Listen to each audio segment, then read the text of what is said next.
What's going on, everybody? Welcome into an all-new episode of the Pack a Day podcast. I'm your host, Andy Herman. You can follow me on Twitter at Andy Herman NFL. You can find the podcast at Pack a Day Podcast. I always appreciate you guys joining me. In just a moment, I'm going to be joined by the fellas from the Paul Farrington Show. Going to be a fun episode today. Had a great conversation with those guys. As always, they got the upper hand this week. Vikings got a big win against Detroit. The Packers did not against Carolina, but still a very fun conversation. And we start looking ahead to this upcoming week as well, which is a moving week in the NFC. A lot of huge games. We talk about that as well. We'll get there momentarily. Just want to shout out our brand new Pack a Day Podcast YouTube members, Sulky Virus, Preston Pagel, and Chris White. Thank you guys so much for signing up. Appreciate you a ton. We've also got a NFL trade deadline to cover. Now, not super unexpectedly, the Green Bay Packers did not make any trades at the trade deadline. I think there's a couple reasons for this. Obviously, number one, they made a lot of moves, or made one major move already for Micah Parsons, trading away 2 future first-round picks plus Kenny Clark to go get Micah Parsons. But there were some other things at play here. First of all, the 2 big moves, Sauce Gardner and Quinnen Williams getting traded away from the Jets, immediately made me, I don't want to say feel better about the Micah Parsons trade, but it just reiterated how great of a deal that was. I love Quinnen Williams and I love Sauce Gardner. And to me, we're not talking about a player in the same echelon as Micah Parsons. And I know maybe that's blasphemous because Sauce is one of the best. I'd rather have the premium pass rusher. And so when you see 2 firsts plus Adonai Mitchell going to, the Jets from Indianapolis for Sauce Gardner, it's basically the same trade package. And for me, I would much rather have Micah. I know there's a little contract difference there and things like that goes into it. Still, give me Micah 100 times out of 100. And then a first and a second plus, Mozzie Smith, their former first-round pick, which is a throw-in. I don't know that anyone was even going to give like a 6th-round pick for him, honestly. He struggled that much. But even still, you're giving a huge cost to get Quinnen Williams. You're just better off sticking with Micah Parsons in that situation. So a lot of big time deals for 2 players. Again, I really like that's not to crap on Sauce Gardner or Quinnen Williams, but 2 overpays, in my opinion, 2 great deals for the Jets. And I know it's going to be tough to lose 2 players of that ilk and then get worse and worse before you get better. I still thought it was the right move. And I thought they got great value in both of those trades. But it just, again, should be a reminder for Packers fans, even if you liked the value for Sauce Gardner and Quinnen Williams, again, Micah should be more valuable. And the fact that the Packers didn't have to give basically more than those trades, just a little bit more than the Quinnen Williams trade, is really remarkable. And again, should just reiterate how great of a deal that was for Green Bay. I think the next thing that we have to talk about there is this was clearly a seller's market. And Goody, I'm sure, was looking for ways to improve the team and keep an eye and, making phone calls and things like that. He is not a GM that is going to overpay. Maybe when it comes to free agency, we can talk about that a little bit. But when it comes to trades, he's not going to overpay for market value. If there's a trade that makes sense, like in Micah Parsons' situation, that one clearly made sense. But when you see all the deals that took place, this was a seller's market. And I don't think Goody had much interest in getting involved in anything. And there wasn't a single deal that I saw that I'm like, yeah, if I were a team, I would love to have done that deal. The Rashim Shaheed trade, or Rashim Shaheed is a pretty solid trade for Seattle. Green Bay clearly didn't need that type of wide receiver. That's not what they were shopping for, right? I thought there were some cornerback trades that took place earlier.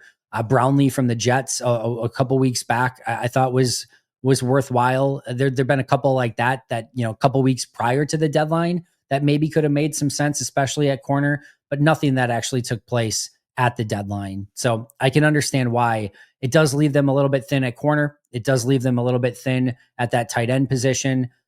Would I've liked to have seen something at either of them? Yeah, probably. But if there's just nothing, nothing out there and teams aren't willing to deal at a reasonable price, sometimes you have to deal with what you have.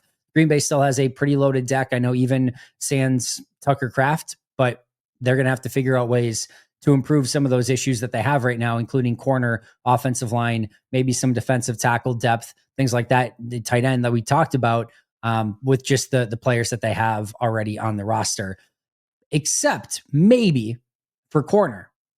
Now, Easton Butler has reported this a while back. Matt Schneidman reported it. Justice Mosqueda is now reporting it as well. The Packers have sincere interest in Asante Samuel Jr. That's an interesting one. And I know some of you are immediately thinking, Andy, you said all off, you had no interest in Asante Samuel Jr. Now you do. Well, what he hasn't played, what changed? Well, the reason I didn't initially like the idea of Asante Samuel Jr., one is because he was coming off the major neck injury, which always is a little bit cause for concern. Now that he's cleared and back and he took the time that he needed to get healthy, that is a little bit different. That's not the main reason though. But the injury at the time certainly was a factor. The other thing is, I didn't think he was a perfect fit. And more importantly, he's a terrible tackler. Just a terrible, terrible tackler. If you're a team that wants to keep everything in front of you and rally and tackle, having a terrible tackler in your defensive backfield doesn't make a ton of sense. All right, so clearly he didn't get better as a tackler. So now why are you interested? Well, I didn't, again, love the film of Asante Samuel Jr. when I watched it, in the free agency period of who Green Bay might sign. I've also watched the film of Nate Hobbs and Keyshawn Nixon and to some lesser extent, Carrington Valentine, and I don't love what I'm seeing from Green Bay either. And so, yeah, take your shot. Give it a chance. I'm not certainly going to be upset by that. Bring in more competition. Maybe it lights the fire under the guys that you have, or maybe Asante Samuel comes in knowing he's got a couple months to prove, on a prove it deal before he hits free agency next year and really tries to cash in and gives it everything he has for a couple months to try to win a Super Bowl. And not only that, but get a huge payday come, this offseason. So sure, why the heck not? Do I still think it's a perfect 1A fit? No, probably not. But right now, again, based on the choices that you have, I'm all in. Sign me the hell up. Give me Asante Samuel Jr. and add some competition to this group. So if it ends up happening, it would be great. I don't know if it solves all the problems, but it gives you a good cover player that plays primarily on the outside. And right now, Green Bay can use as many good cover players that play anywhere on defense that they can possibly find. And with the trade deadline gone, no other free agents out there, no real prospects on your practice squad or other teams' practice squads to pick up, and two corners behind your top three that have never played an NFL snap, and three corners that, I think Valentine's played better as of late, but the other two are struggling a lot at the moment. All right, well, who's going to say no at this point? Like, of course, give it a shot, and I'd be all in. We'll see if Green Bay can maybe seal that deal at some point. He does have that connection with Packers passing game coordinator Derek Ansley in the defensive backfield coaching room, and that could very well be a connection there. But it makes all the sense for Samuel, right? He's got the connection with the defensive backs, coach and Derek Ansley. He wants a starting spot. Green Bay can give it to him.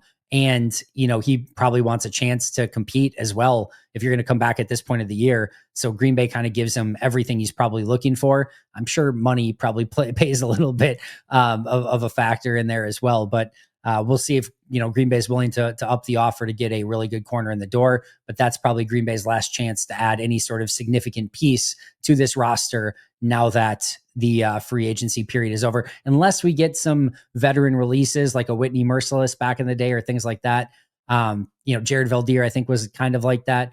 But barring anything like that, this might be Green Bay's last shot to put something of any sort of significance onto this roster the remainder of this actual season until you get to the offseason.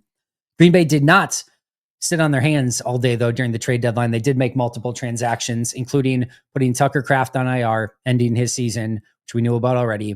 Josh Wiley, the tight end who was on the practice squad, is now on the 53. Fun receiving tight end when they signed him to the practice squad. I really like that. I think he has upside. I really liked him coming out. Receiving tight end type a little bit more. I mean, don't get your hopes up, but as far as bringing a guy off of your practice squad in early November to add to your active roster, I think Josh Wiley's about as good of a prospect / athletic profile that you could hope for at this point in time to add to your 53. They also signed tight end McAllen Castles and tight end Drake Dabney to the practice squad. So two new practice squad tight ends. Aaron Mosby went from the practice squad to the 53. He was out of practice squad elevations, so he's now officially on the 53, core special teamer for them the last few weeks. Christian Welch, they released him the other day. He does get back to the practice squad. They have 3 call-ups with him still. They signed him to the active, so that was not a practice squad call-up. So he does still have 3 call-ups. We easily could continue to see that for the next 3 weeks as they are, again, trying to figure out what to do with that, Nick Neiman spot. Well, he is on injured reserve. And then they also added wide receiver Michael Woods to the practice squad and released offensive lineman Lacita Smith from the practice squad.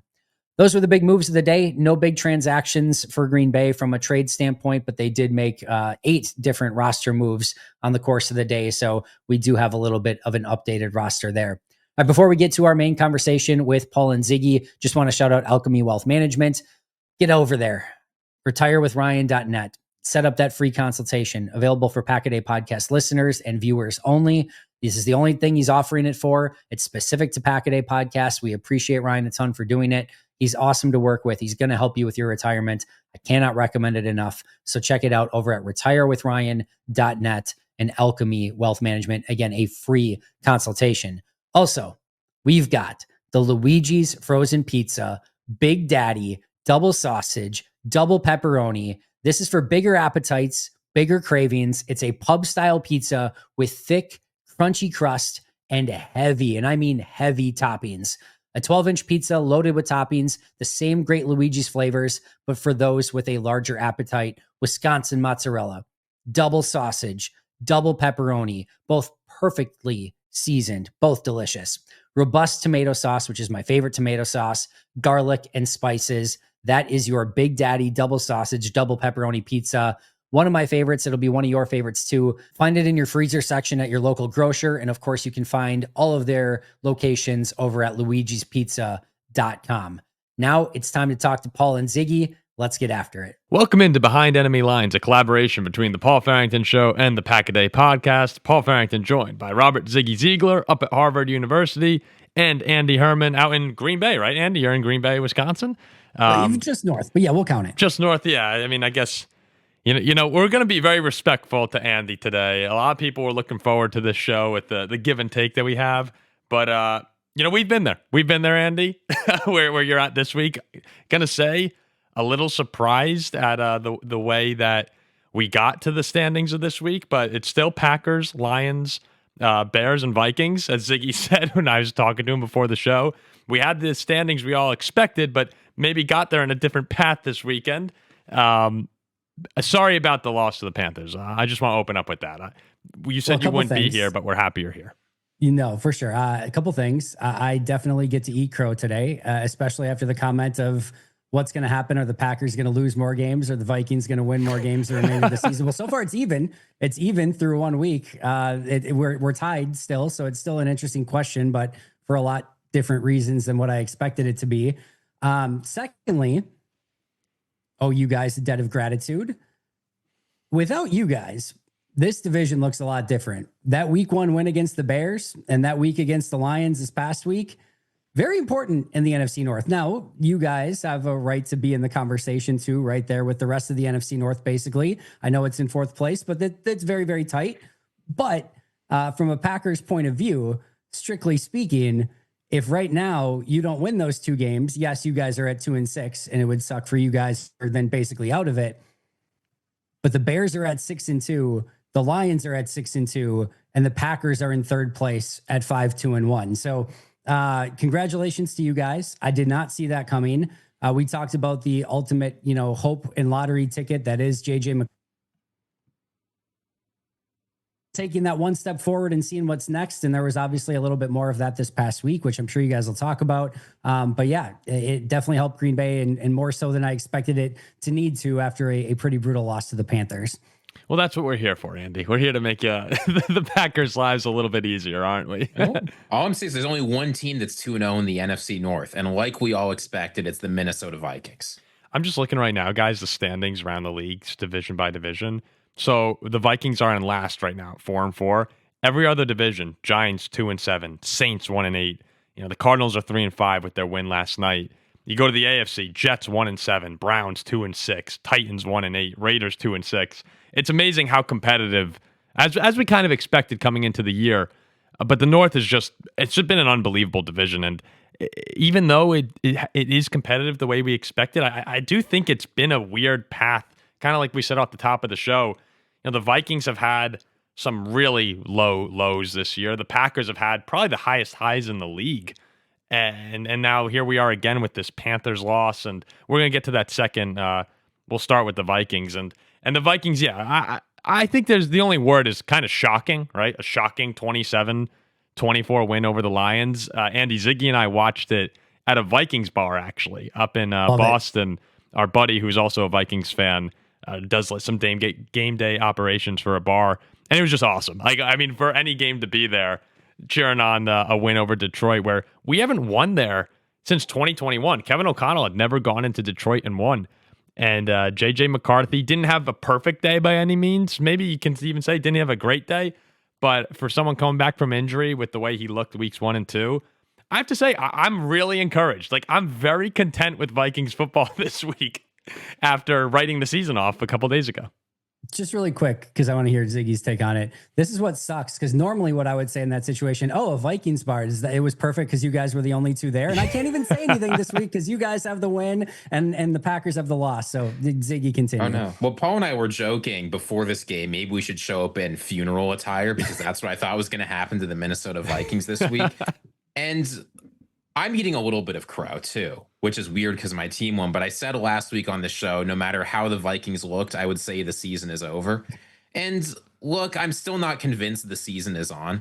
But if the goal was for JJ McCarthy to play well and see some improvement from him, I'm still not convinced the defense can play up to this level. I'm not convinced that we're going to be able to beat tough teams on the road every single week. But it's undeniable that with respect to the goal of the season that I set last week, this is a huge improvement from what we saw. And it's a huge improvement even from what we saw from Carson Wentz a few weeks ago.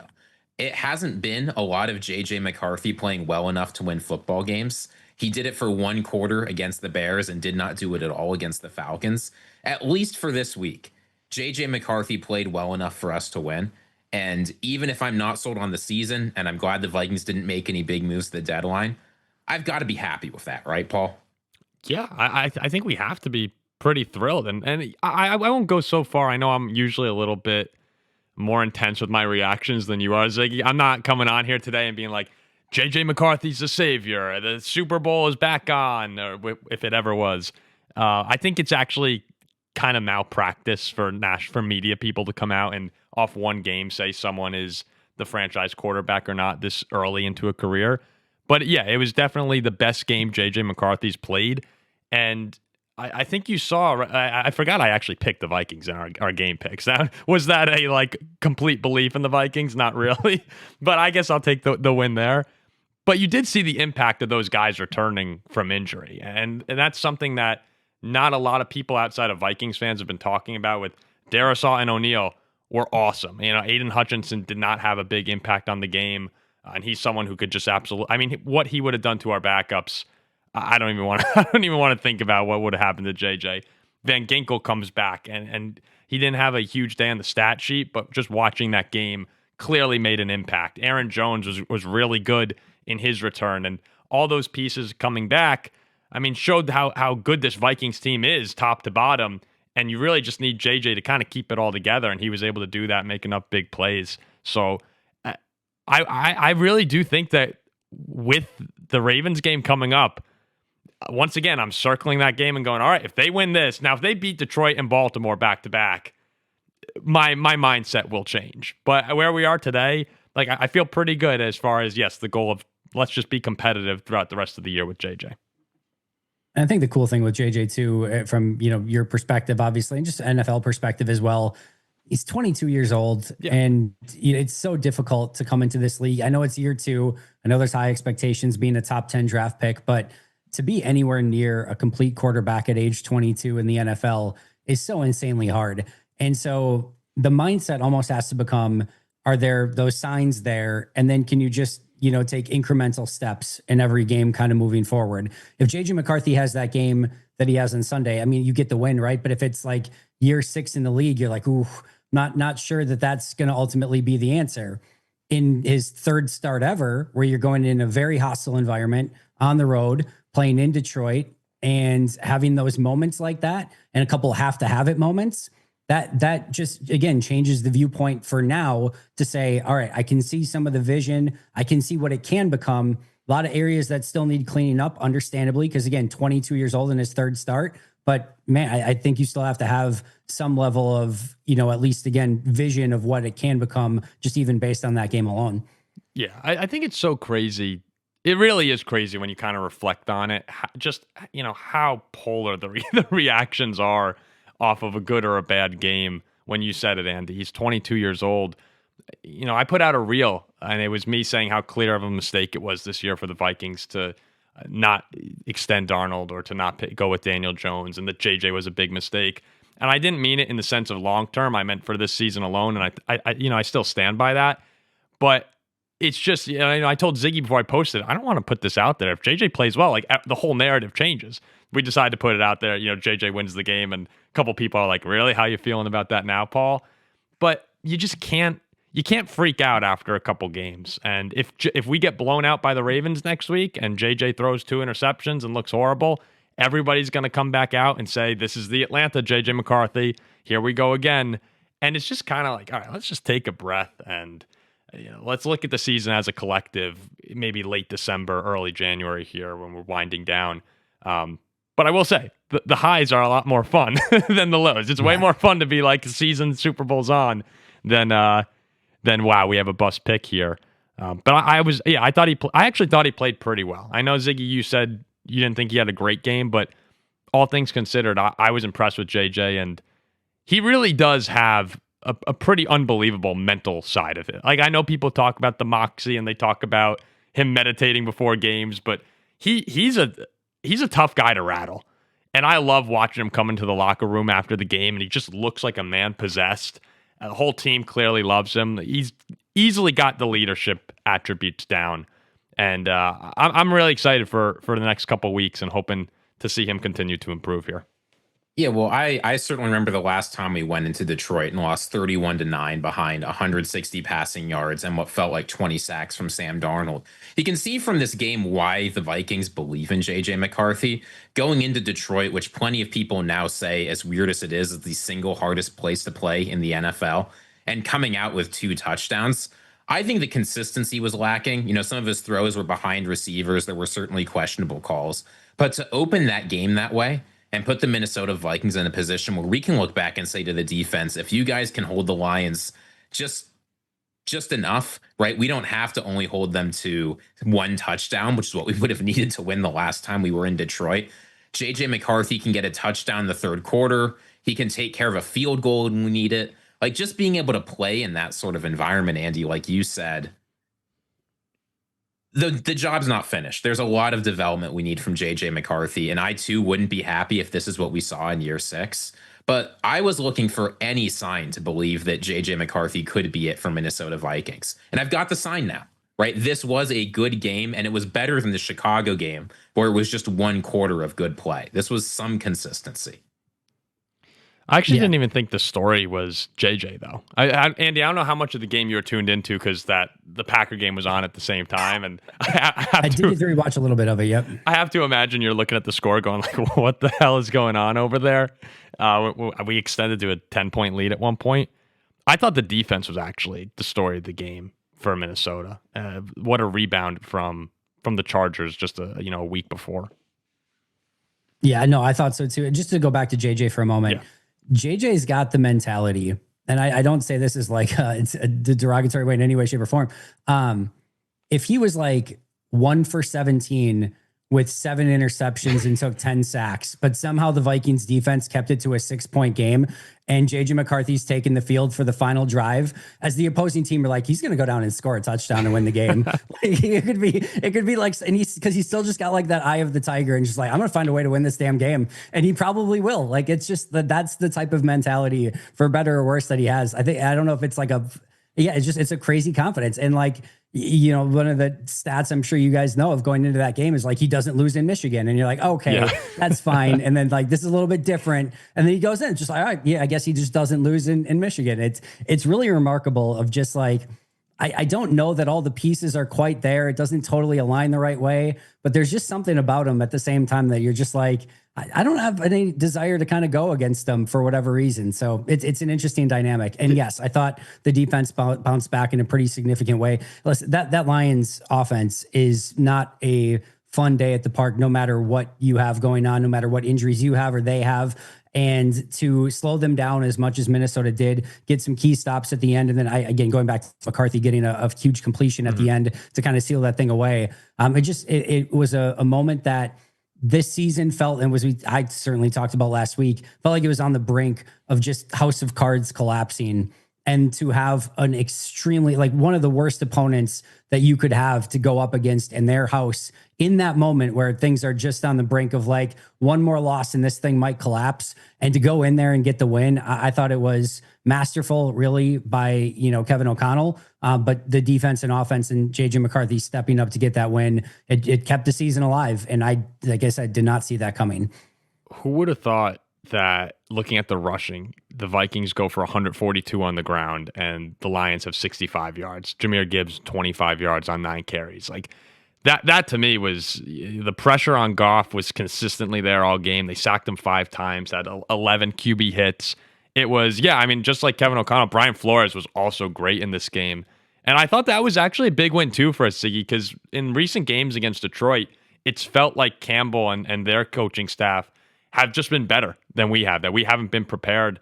There are a lot we always talk about how the Lions are ready to go every single week. We got punched in the mouth on that first drive.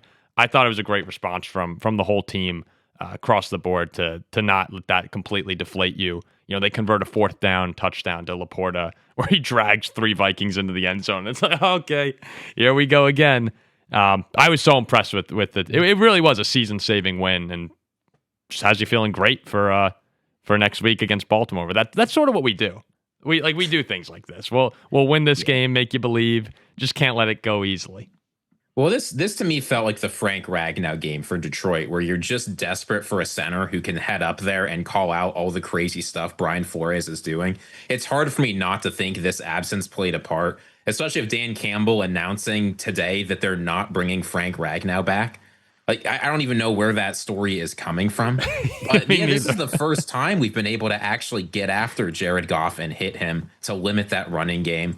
And this is who the Minnesota Vikings were supposed to be, right? In the best case scenario at the start of the season, you're throwing the ball to Justin Jefferson, Jordan Addison, Aaron Jones, TJ Hawkinson. Your defense can limit the opposing offense.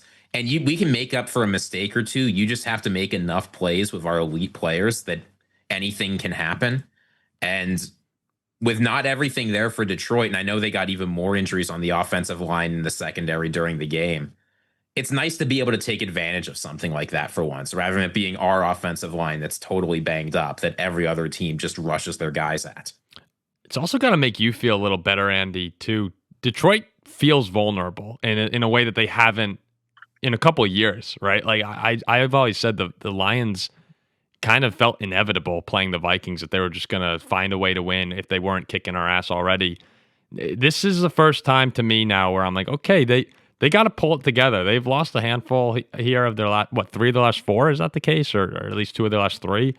And, the offense does not look the same. The defensive injuries are piling up. It's a weird spot in the North where you guys at the top, I still think everyone expects you to be the 2 battling it out at the end. But there's definitely some red flags that make at least the guys like the Vikings and Bears fans go like, well, if things really break right, maybe. Yeah, the Lions seem more vulnerable than normal, which would make me super happy, save for the fact that now the Packers seem more vulnerable than I would like them to feel as well. But yeah, it does feel, we've talked about it all season. The whole NFL feels wide open, but the whole NFC feels wide open as well. This conference right now is insane in the fact that you guys are in 10th place in the NFC at 4-4. Yeah.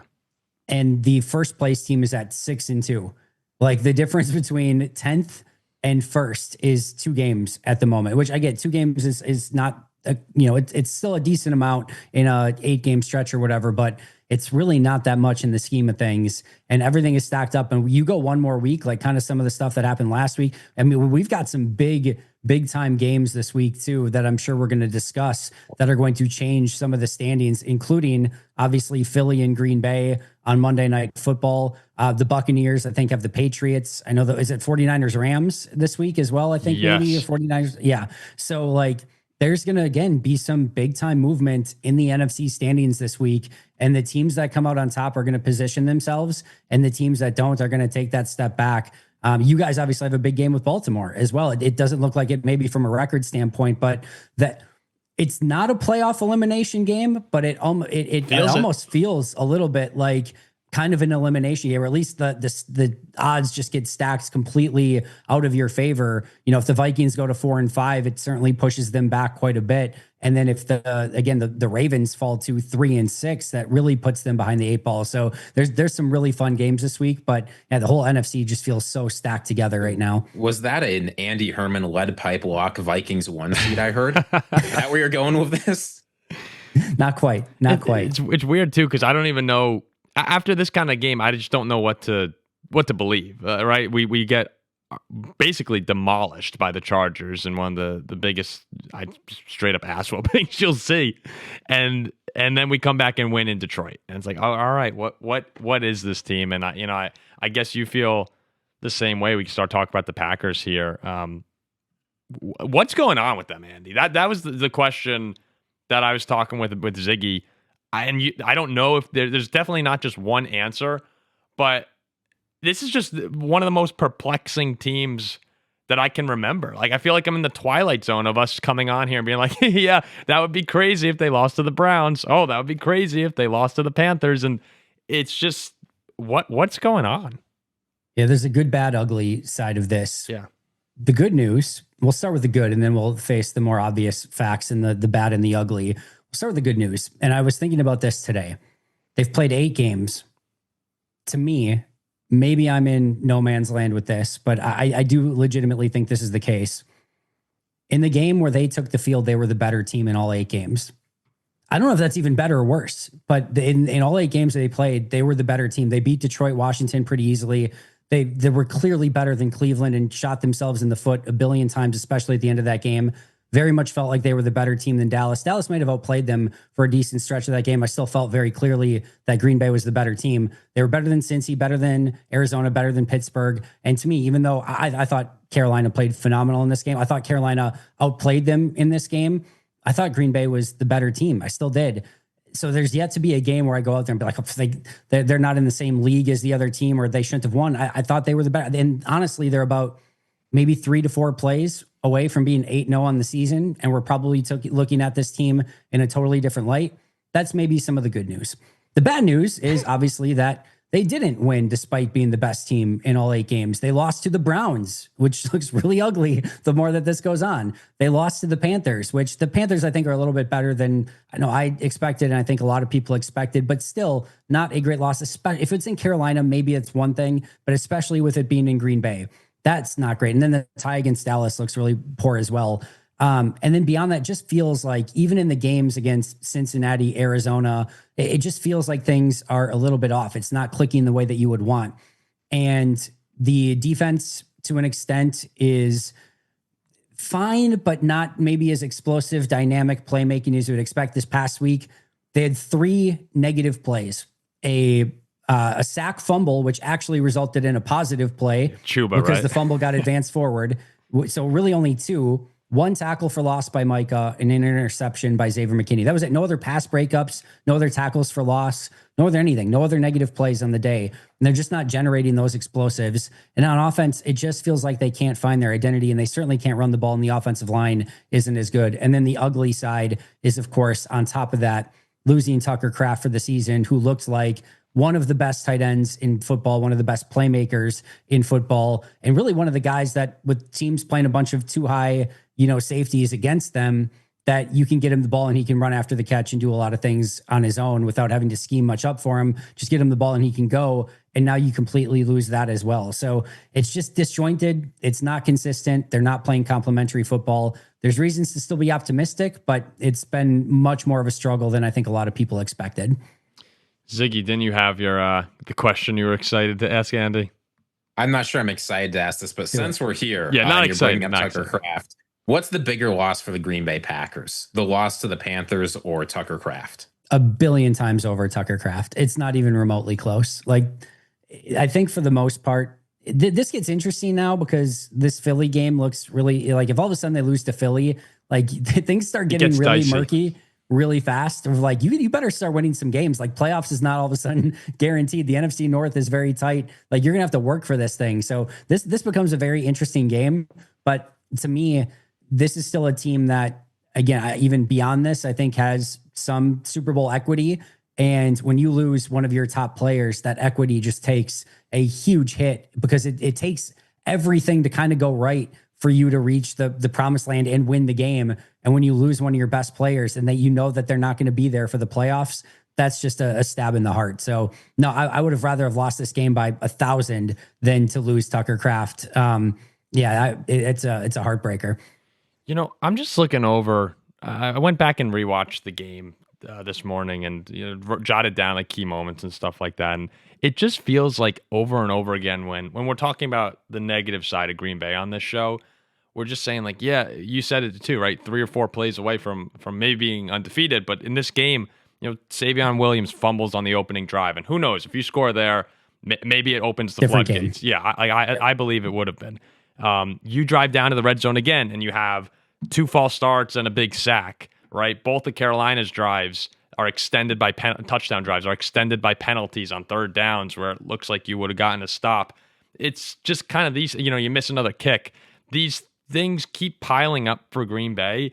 And at some point, I'm wondering where, like, are you still looking at this as, oh, we clean this up and we're the best team in football? Or are you at the point now where you're like, this might just be who we are? This is going to sound so lame, and I really don't mean this to be like the analytical point that maybe it comes across as. I do think sometimes football just has some pure, stupid, dumb luck to it. And like right now, like turnovers like come in bunches. They come in. The Green Bay is losing the turnover battle, or at least breaking even in a lot of these games, and they're not winning it. And like I said, they arguably are this close to being, whether it's undefeated or whatever, even where they're at right now, 5-2-1, while not playing their best football, shooting themselves in the foot, not making their kicks. And not even coming close to like winning the turnover battle by 1, much less 2 or 3. If all of a sudden they start getting turnovers and making their kicks and not shooting themselves in the foot, I still think this is a massively dangerous team. Yeah. And I hope that happens when you need it most. Like even right now, when you face Green Bay, even with them shooting themselves in the foot and even with them not making their kicks and not getting turnovers, it's still not a picnic to play them. Nobody's beat them by more than 3 points. And it's the weirdest teams, again, that have done it. But the 2 losses are by 3 points and they tied a game. And like, so nobody's like come in and be like, oh yeah, we can get right through Green Bay. They're still difficult to play and they're not even remotely playing their best football. So the 2 sides of it is if this just is who they are, well, then they're dead on arrival for any sort of postseason success. There's no chance of anything, right? If they actually show signs of growth and take the steps that they need to, and again, maybe get some of that just dumb turnover luck alongside of it, well, then yeah, all of a sudden things are going to start changing pretty ridiculously in their favor. And probably beating some teams that they need to beat to maybe go on a run. I joked this week, and I'm not even joking about it. Of the next 2 games, Philly at home and at New York Giants, I'm more scared of at New York Giants than I am of Philly at home, because they're probably going to show up well for Philly at home in a big game, Monday Night Football, big high intensity. That's when they play well. It's the Giants game on the road. They'll probably lose by 12. That's how I feel right now. Well, the thing to me that I know the Packers need to get it in line more, but it seems to me that all of this starts with Jordan Love. A lot of Packers fans are mad at LaFleur, and I can't blame them. But watching this game back, it felt like a lot of that, we're better than them, we don't have to play our best football, we'll just take care of business and do it, came from Jordan Love, especially as the game went on. And I feel like I haven't seen this from him much before, but some of those throws in the 3rd and 4th quarter, it felt like he was on tilt. Right? Like he'd had a terrible river in a poker game. He's just like, I'm going to throw into triple coverage. I'm going to throw this crazy throw into the end zone on 4th down and see what happens. And if you want to be a quarterback good enough to win 3 or 4 playoff games in a row, he's got to figure out how to get that under control. Because with Favre, I know Packers fans have done this ride before, but it felt like that was just who he was. When Love is out here making these crazy throws, more than I think even some of those Favre years, I'm just sitting back wondering, like, what are you doing? Well, I saw somebody tweet this week. I wish I remembered who it was so I could, give them credit for it. But they tweeted out like, Jordan doesn't throw a lot of interceptions, but when he does, there's some of the dumbest, ugliest looking interceptions that you have ever possibly seen. And this went right along with that, where you you're looking at that. You're like, what was it? It just was predetermined is ultimately what it was. Like they clearly, he clearly went into that play being like, I'm taking the shot down the field to Christian Watson, and it was in the wind. The safety that actually ends up picking it off, Merrig, was not even really supposed to be involved in it, but there's no other player to kind of take Merrig. So it's really like ends up being a triple covered play, and the wind knocks the ball down, and Merrig just fields it, as Jordan Love appropriately said. You just basically fielded it like a punt. Yeah. Just could fair catch that thing back there. So just an ugly decision and a really ugly throw on top of it. So unfortunately that double negative did not result in a positive. I think the bigger thing, as you're alluding to here, Ziggy, is there has to be a level of patience that he can go into a drive with or in a game with and just says, I'm not going to, I know that this offense and Jordan like to be aggressive in throwing down the field. And if you have the opportunity for that, great. But if teams are going to continue to play soft zone coverage against you and keep a bunch of players and just kind of keep the umbrella over the top, you've got to take the simple stuff and you've got to let your playmakers do the heavy lifting, even if they're struggling to do some of that heavy lifting. And if you want to call that shot play to Christian Watson, that's fine. I think it's probably the wrong play call in that situation based on the looks that they got all game. You can call that, but Jordan has to have the wherewithal to say, hey, if it's not there are literally checkdowns baked into this, or I can always throw it away. And that's one of those where I get you had every intention of throwing it into that space to get it to Christian to let him go make a play. That was not the time nor the place for that play, and it ends up costing them with a huge turnover in the game. So he has to be smarter about that. I think Matt has to be. I thought Matt was on tilt with the 4th and 8 decision as well to just go for it and not take the points in that situation. You could tell, again, similar to what we just talked about, Jordan, that it was 3rd and 3, 3rd and 4, and they drew up a play or had a play were designed to probably just pick up some yardage, at least pick up something. And if they were held short, we're going to go for it on 4th down. Or if it's incomplete, we're going to go for it on 4th down. But instead they move back 4 yards. And then not only is that, all right, it's 4th and 8, just kick the field goal. But at that time, Golden is out. I don't think Watson was in the game at the time. There's no Jaden Reed. There's no Tucker Kraft. There's no Dontavian Wicks. It's all like Romeo Dobbs in backup. So it's also probably not the right time or the place to be aggressive.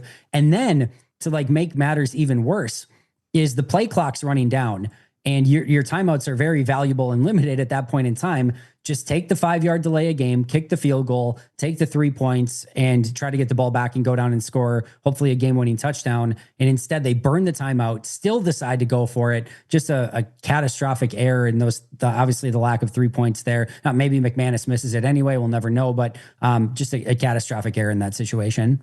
Hey friends, Andy Herman here. Time to get our sleeper picks in for this upcoming Sunday, and I'm going with the international game, which is always fun, but it's always a little bit more exciting when you add some sleeper picks on top of it. Tried a little different philosophy this week. I'm excited about it. We're going Michael Penix, longest completion, greater than 33.5 yards.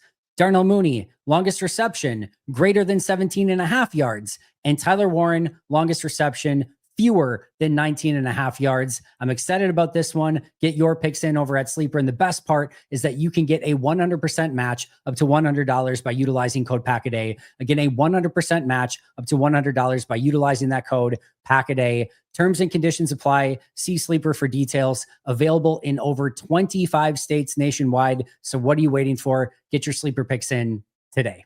I also thought that the play they ran, the little screen out to Wilson, or Merrick made a great play out there too. Blake blew up Malik Keith, but it was just I was like, I see Packers fans going another screen, and that's kind of reminiscent of the Dallas game a little bit, where it's you just have someone. I think Diggs blew up that play, and then you have another play clock issue where you're like, what are these? What's happening here? And can LaFleur get this under control? I don't mind some of the receiver and running back screens in a right place, right time. No matter what the team is, I hate them on have to have it situations because it either works or it doesn't. There's no improvisation ability on that sort of play. You've got, linemen that are getting downfield, even if you throw it and, there's going to be an eligible man downfield sort of thing. It's either there or it's not. You're just hoping that it's going to be there. And so on a have to have it situation, I just go back to my Madden days. I would never call a play because if I throw that screen and they're there, or it's just, it's just over. There's nothing you can do about it. So I hate that for that reason. Now, and that play call, if we're going to diagnose the play call just really quick, Romeo's one-on-one on the backside. I have no idea if Jordan even has the ability to throw that outside. I don't know if it's like a guaranteed we're throwing the screen here. I don't know if he's supposed to read that and say, do we want the screen or do we want the one-on-one? I'm not part of those meetings. I don't know the discussion. I don't know the play call, right? But I would have to think that when you get Romeo one-on-one on the backside, that in where Romeo is just completely cruised through those almost all season long, that's where you want to go on that play. He didn't. He threw the screen. That could just be a Jordan mistake, and maybe Matt had the right call. And if he goes to Romeo, it's an easy pickup there. I don't know. The other thing I'll say is if they block it the way that it's supposed to, it probably picks up the yardage that it needs to, or at least gets you in like a 4th and inches, right? So. Listen, I hate the play call. We just talked about it in the have to have it situation, but it could be that Jordan made the wrong read at the line, and the receiver and tight end certainly made bad blocks to execute it as well. So just the play call sucks, the read might have sucked, and the execution sucked. Outside of that, everything was great. No, and that's kind of what it turned into for the whole game. I mean, I'm just going over here again. Every single note I put down was just, the Packers leaving points on the board or doing something to help Carolina. And we've had a lot of people jump in our comment section saying, literally defending Carolina as being a good team. And I just don't think they're very good. Bryce Young comes into this and throws for 102 yards and a pick. Rico Dowdle was amazing again. I guess he's just like, decided to be Adrian Peterson. But other than Rico, like this was a game that Green Bay really, if you play it again, I think that they probably do win by double digits. It's just it's inexcusable to me, really. Like you got to win these games if you want to be a Super Bowl contender, and for your guys' sake, hopefully you're not looking back on this going to LA in the first round as opposed to being the 1 seed. And it's like Packer fans, I have to imagine, are just going to be losing their mind if we're heading into week 17 and 18. And they're not in control of their own destiny because of the Browns and the Panthers of all teams. It's just, people seem really pissed with LaFleur. that's they are. They are. Yeah, inexcusable is the buzzword in Green Bay. And I'll just add, I talked about it going into the week. Teams that have got their ass kicked going into the week, like the prior week, they just got completely annihilated. They have improved massively the following week. Like there's a lot of pride, especially early in the season with a lot of these teams left. You guys showed it against Detroit. Like you guys mentioned earlier, 27-point loss, I think it was, at the hands of the Chargers. And now you're going to Detroit. And everybody is looking at that being like, haha, good luck, Minnesota. You just lost by 27 to the Chargers. Now you're going to Detroit. That's the easiest pick of the week. That's everyone's survivor pick. You're right. And if it's not that, what's the other one? The Bills just lost by 31, or sorry, the Panthers just lost by 31 to the Bills. Now they're going to Green Bay to play the Packers in Green Bay. Good luck, Carolina. Green Bay is going to just easily walk through that one. And it's just not the way that the league works right now. This is a week-to-week league, and it's one thing to say it, and every coach tries to preach it, but until you walk it and actually go into every game feeling like, hey, if we don't play our A game, we can get our butts kicked in this game. This is exactly what can happen. I think the Vikings game and I think the Packers game, just a huge, example of that once again. Yeah, it does just feel weird to be talking about this of a head coach who's now been in Green Bay since 2019, right? It's not, I know coaching in the NFL is very hard. I certainly couldn't do it, but this is not some advanced arcane coaching tech of how do you have your players prepared to win games that they should be winning when you're chasing the 1 seed.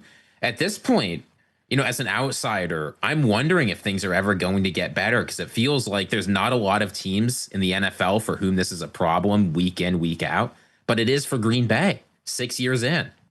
Ziggy, you were meant to be a Packers fan, my friend. That is the Packers fan. That is the Packers fan feeling. I think that a lot of people are going through and experiencing through the course of this week and really this season so far.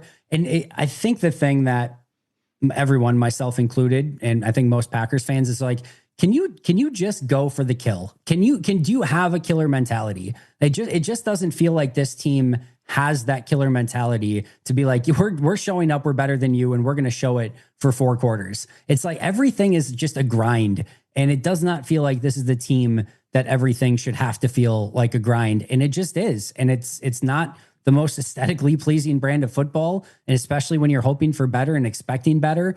So it lives in this weird no man's land. And I'm saying like the Matt LaFleur Packers, where man, you look at his regular season records and what he's accomplished and winning over and over every single year, going to the playoffs every single year but one, doing it whether it was taking over after Aaron had shown maybe some signs of decline and things had gone really sour in the McCarthy years, to bringing him and having him win back-to-back MVPs, being the favorites in an NFC championship game at home in 2020, immediately having then to take a Jordan Love led team following the exit of a legend and going to back-to-back and what should be back-to-back playoff appearances in 3 consecutive seasons with a new quarterback after Aaron Rodgers. Like, everything aesthetically feels like it should be like, what the hell is there to complain about? But when you don't win in the playoffs, when you go like at the end of last year, 0-3 to end the year. So I talked about this just to wrap this probably up. This is probably a good place to end Packers talk for the day. But I think the reason why the viewpoint is the way that it is in Green Bay is you're viewing this through 3 lenses. The first is you're viewing this through the lens of a team that went 0-3 to end last year and got their, kind of their ass kicked in Philly, where that was never really a game. And Matt LaFleur's sort of postseason records in the past where they haven't been able to seal the deal. So the question kind of coming in is like, can this coach and can this team actually be good enough to win the big one? That's lens number 1. Lens number 2 is that you go all in. We can call it for what it is. It's going all in to get Micah Parsons and to supercharge that Super Bowl run. With that comes insanely high expectations. That's lens number 2. And then lens number 3, for better or worse, you start the season with Washington or Detroit and Washington, and you look fantastic. You look fantastic for the first 2 games, and you get proof of concept of what this team can and should look like for the remainder of the year. It should only go up for, there's going to be hiccups, but it should only go up from there, right? And now, since then, you have, had those same questions of like, can this team have the killer instinct? Can they win the big ones? Like, are they good enough? Same viewpoint as, again, the losses in the past. The Micah Parsons stuff, again, the expectations are Super Bowl. They're not playing like that. And it doesn't feel like they have that killer instinct. And it doesn't look anything like that Washington and Detroit game from earlier this season. So I think those are the lenses that it's viewed through. I think rightfully so. And right now, it doesn't look the way that it's supposed to through any of those lenses. It almost feels like you guys just have these jolts, right? Other than maybe the 10-game stretch of love at the end of 2023, just for the past few years where it's like all of a sudden you feel great about Green Bay, and then the next week, sort of like, this year exactly, then it's just like a bunch of confusion again. And I think you look around the other teams in the division and, the Vikings, generally speaking, under O'Connell, just have a great feel to them. And the Lions under Campbell just have a really good feel to the organization and what they've built. And Green Bay, yes, they're probably they are the most consistent competitor of those teams, but it just feels like there's a little more like turmoil. Do you feel that way? I don't know if turmoil is the right word. It just feels like inconsistency. It just feels like they just can't find their rhythm. Yeah, turmoil is not right. You're right. Complementary football. Something's just a bit off. And I think just like the Chicago Bears. But is that like, I'm looking at the schedule right now, guys, and I guess this is a good way that we could start going towards week 10. But, the Packers, outside of that Giants game, and you said, Andy, that's still one that you can't just write off as a win. Nope. That's what I'm most afraid of. Yeah, you got the Vikings twice, the Bears twice, the Lions. So you got 5 division games, and then you got Philly, the Broncos, and the Ravens. Like, this is, you said it before, 5-2-1. You feel good right now about the record, but it just needs to, you really got to tighten up right here. And I can almost see a world where if this thing goes south, LaFleur's gone. like that's kind of crazy, like how negative that sounds. But with the way they've looked this year, the highs and the lows, this could be a team that, they win these games, they're the 1 seed, and they're going to be the favorite to go to the Super Bowl. I can also see a world where if they drop 1 or 2 unexpected ones to the Vikings and Bears, let's say, like there's a chance that they're, floating around the wild card. And I don't know. If you're a Packer fan, the feeling from last week against Pittsburgh and maybe I'm just fueling the fire a little bit too much right now. I probably am. Well, first of all, again, Packers fans some are going to be very happy to hear that, because that's, there's a lot of talk this week about that LaFleur is not the guy. Get LaFleur out. This team's never going to win with LaFleur. I'm just very interested to see how the rest of the season is going to go. And listen, Matt I'm assuming would be the first one to tell you, of what expectations there are on this season. Also, he will never escape he's never going to win the big one unless he wins the big one, right? So even if they make a run to the Super Bowl or the NFC Championship and look great up until that point, if they lose that, then the next year it's going to be, well, yep, he's back and this is going to be this team, but he can't win the big one. It's just going to be the same conversation point, right? So,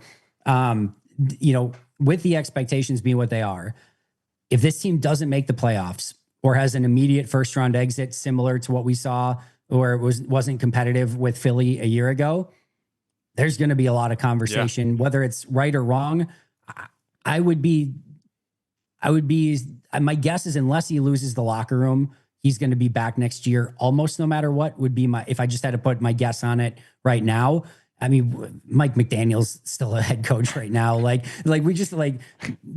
Teams are, I know in the offseason it's a little bit different, but man, unless you lose the locker room, especially in season, you're not getting fired usually until the offseason. And unless that happens, I think Matt will get another chance next year, but it will be the heat will be so insanely hot if that ends up being the case. And if they don't make the playoffs again, then I think all bets are off, and what Green Bay decides to do from there, I think is very interesting.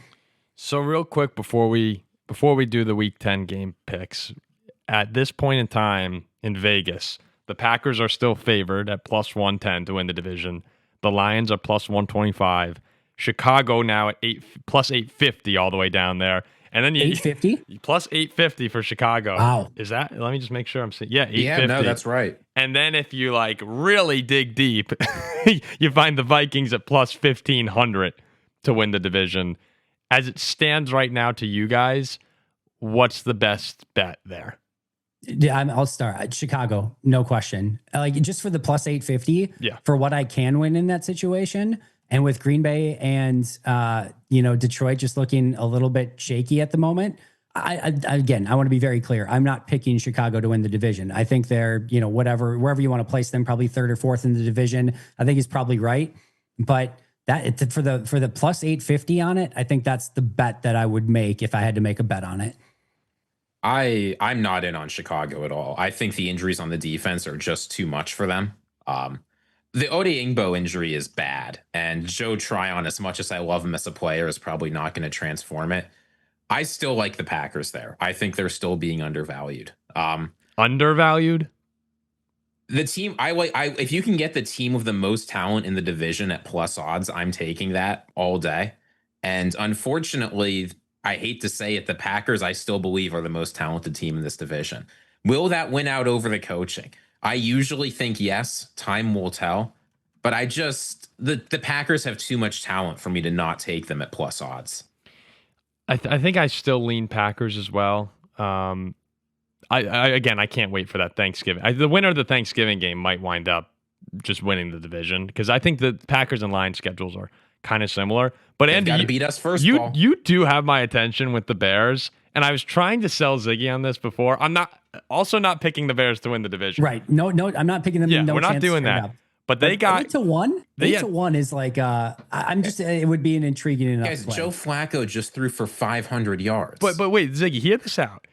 If you're a Bears fan trying to find the path, you got the Browns, Steelers, and Giants at home. Okay, so you got those home games, and then maybe you'll probably lose at Philly, maybe you lose at San Fran, although they're weird.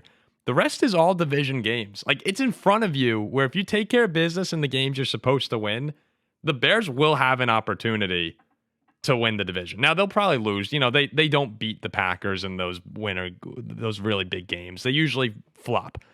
But it'll be there. And those will be the biggest Bears games in years. So I actually can see the world where it works out for Chicago. I just think it's interesting, plus 800, and again, I think the Bears are a tier below the Packers and the Lions. Don't get me wrong. Again, I'm very clear on that. They have the same record as the Lions and are a half game behind Green Bay, and you get 8-1 odds rather than basically 1-1 odds with everything else. Again, I don't think they end up winning it. I'd be pretty stunned overall if they did, and I'm probably just throwing my money away. But if I'm going to take a flyer on something, I'm going to get the 8-1 odds. I'll take that. And then you never know with plus 1500. I mean, if anyone's out there feeling a little risky and wants to put some faith in JJ McCarthy, it would in a way, if you had if you had like 300 to spend and like, or whatever, you could obviously scale it down. You could do $1 each if you wanted, but putting like 100 on like either Green Bay or Detroit, and then like 100 on Chicago and 100 on Minnesota, like, and you just have to get one of the four right. And if you hit Minnesota, you get 15-1, or at least in this case, 15-3. If you get Chicago, you get 8-3, and you lose like, 3-1 if you hit on one of the other ones. And I guess 3-0 if you miss the other one, but it's just like kind of like a weird bet hedging where you get some fun odds on Minnesota and Chicago while still having a little bit of a way to win your money back if you take one of the other ones. We put a bet a couple of weeks ago. I threw out a bet to one of our friends who's a Lions fan, and it was a chat of a Lions fan, a Bears fan, and me. And I can't remember what we were debating, but I said, you know what? How about it's me and the Bears fan versus you, the Lions fan. If the Bears or Vikings win the division, we get bumped up to best man in your wedding. And he's like, you know what, dude? I'll take any bet like that because there's no shot in hell that you guys are going to win the division. And here we are now. The odds wouldn't favor us, but here we are a week and a half later, and it's like, oh, maybe we'll be up there on the altar. We'll see. Okay, let's get into the game picks. We'll wrap up here. So week 10, and it really is a fantastic slate outside of the rest of the NFC North. But the NFC North games will start off Ravens at Vikings, the 1 o'clock game. You mentioned it, Andy, kind of has a real playoff feel, even though the teams are combined, 6-9 on the year. Who are you guys taking? Ziggy? I know that the Ravens defense has been up and down, but they're healthy and the Vikings are healthy. Fully loaded Death Star. I'm taking the Ravens all day. Minnesota doesn't get it done. You just don't sound like a Viking fan. Like throughout the whole, I know you are, but throughout the whole show, if the Vikings pull off back-to-back wins against the Lions and the Ravens, maybe I don't pick against them for the rest of the season. But that's not happening. So I'm taking Baltimore. I think this one ends up being closer than maybe what we feel, but I'm going to take Baltimore maybe I bet Minnesota covers, Baltimore wins. Well, this is a familiar spot. This feels very similar to last week. Ravens are only 3.5-point favorites, Paul. 4.5 now. At least on ESPN, it's 4.5. I'm not gonna mess with the good thing. I'm gonna take the Vikings in a shocking win again, and hopefully we can recreate that magic where Ziggy, you throw a little skull in here with me. I mean, come on, it's the best game of the year just a week ago. All right, so we'll see there. The Giants go to Chicago. I feel pretty good about the Bears in this one. I'm getting a weird feeling about this. Jackson Dart versus Caleb Williams. Jackson Dart has the heart. Caleb Williams does not. I think the Giants go into Chicago and pull off a stunner. The ESPN predictor has the Giants by 0.2% in this one. And the line's a sneaky, like just 3.5 for Chicago, which basically means they're even teams, but they're giving them the home field advantage almost. But I'm still taking Chicago, especially if I'm taking them like 8-1 to win the North. I feel like I have to, I can't say the Giants are going to win this one, but I'll take the Bears slightly in this one by a field goal. Yeah, the Giants. I mean, their defense and that D line has showed up a number of times this year, but with Neighbors and Scatterboot, the offense, it feels like the injuries have just caught up to that team. And next year it might be a lot of fun. At least here. You know what? I'm reversing it. Every time after you get like a big like end of game like crazy win, it feels like you come back to earth the following week. So you know what? I'm changing it. I'm going Giants. Giants are winning. The letdown game. Letdown game after the Bears win. are not putting up 600 yards again. It's not happening. Caleb's playing a lot better. Like that's another thing. Bears fans can start getting excited. Caleb looked really good. Now the Bengals defense sucks, but Caleb's playing better too. The next one, Lions at Commanders, and no Jaden Daniels. No anybody. Yeah, Their no whole anybody. Team got nuked. Their whole team got nuked in like this past week. This is like Everyone's the injury. This is the injury report game with the Lions, who also have a ton of injuries, just not as important as Washington's main one. But who you got, Ziggy? I've got the Commanders winning this one. I think they're going to do a good job beating Green Bay. Things are going to be fine. Oh, wait. Oh, you said the Lions. The Lions are playing a bad team on the road. I'm taking Detroit all day. It's not even going to be close. Oh, that's well done. Lead pipe lock. Lions big, double digits, coming off of a loss, pissed off. Washington having nothing to play for. Seasons in the dumps. Lions easy. Yeah, they are a season from hell team, the Commanders. I got the Lions too. And then Monday Night Football, just a massive game, no ways around it. And maybe that bodes well for you guys, Andy, because it seems the bigger the game, the better you guys have played this year. Eagles at Packers, Monday Night Football. Ziggy, who you got? The Packers have more talent. They're playing a big game against a big team. They're always good in prime time. They're going to show up and take care of this one. I've got Green Bay winning, I think by a decent amount. Okay. Really? Look, Saquon is a problem. I think if the Packers run defense can just play well enough, it could be a blowout. I don't think that's going to happen, but I still think they win by a score and a half. Andy, you have to. Right. Yeah. How are you responding? I hope you're right, is all I'll say. Packers by a point. I don't feel good about it. The Eagles, so they've added Michael Carter this week. They added Jalen Phillips, right? And who is and Jair Alexander? And Jair returns. Game. Yeah, that's it. Yeah, and is he Jair returns. Captain? Or does he just make himself a captain for the game? He'll just walk out to the field. That would be the best. He should do that. I mean, that would just be hysterical. I'm gonna go Philly. I don't. I want to pick the Packers for you guys, but no, I really don't. Actually, no, I dislike the Eagles more. I forgot. We ranked the teams I hate, Andy, and the Eagles came in at number 2, Green Bay number 3. So I really wouldn't mind the Saints. 09 scarred me as a that child. Makes sense. Yeah. And I know they've been bad for a long time, and that actually plays into the eternal misery wish that I wished upon them right after that football game that we don't need to talk about. But I'm gonna go Philly. Yeah, Saquon is a problem, Ziggy. You're very right. And Rico Dowdle just went for 130 against Green Bay. I think AJ he's having Brown a better year than Saquon. Maybe he's just the better player. Maybe he is. Who knows at this point? Rico's been unreal. But AJ Brown, Devontae Smith, there are so many weapons. I think it'll be a great game. I'm not anticipating Philly coming in there and dominating them, but I think Jalen Hurts is going to make just enough plays on third down where I feel like him on third down, he gets out of the pocket and makes things happen. You'll see a few tush pushes. I think it'll be a really fun one, but I'm going to go Eagles in a nail biter. I'm sorry about that, Andy. No, I could easily see it. Even just as you're talking, I'm like, the Eagles are probably going to win this game. But the talent on the field for both Ziggy, I know you said the Packers are the more talented team. I'm not totally sure about that. I might even disagree with you. It's going to be fun. I hope it's a great game. Obviously, I hope the Packers win from a Packers standpoint, but from an NFL standpoint, it should be an unbelievable game. Hopefully, fingers crossed. I'm thinking how would you think the crowd's going to come out, Andy? They'll be fired up. The Packers fans in stadium will have. All the Green Bay has to do is give them something to cheer about early, and they'll be good to go. If it starts off like Philly gets the ball first and scores a touchdown, it's going to sound like a funeral in there until Green Bay gives them something to cheer about. So just depends on what happens early in that game. And I just want to throw this out there because we mentioned it. The other games this week, you got Patriots at Bucks, which should be awesome. Jaguars at Texans is sneakily kind of important. I don't know how. AFC South game. Yeah, I have no idea how Jacksonville is 5-3. Rams 49ers.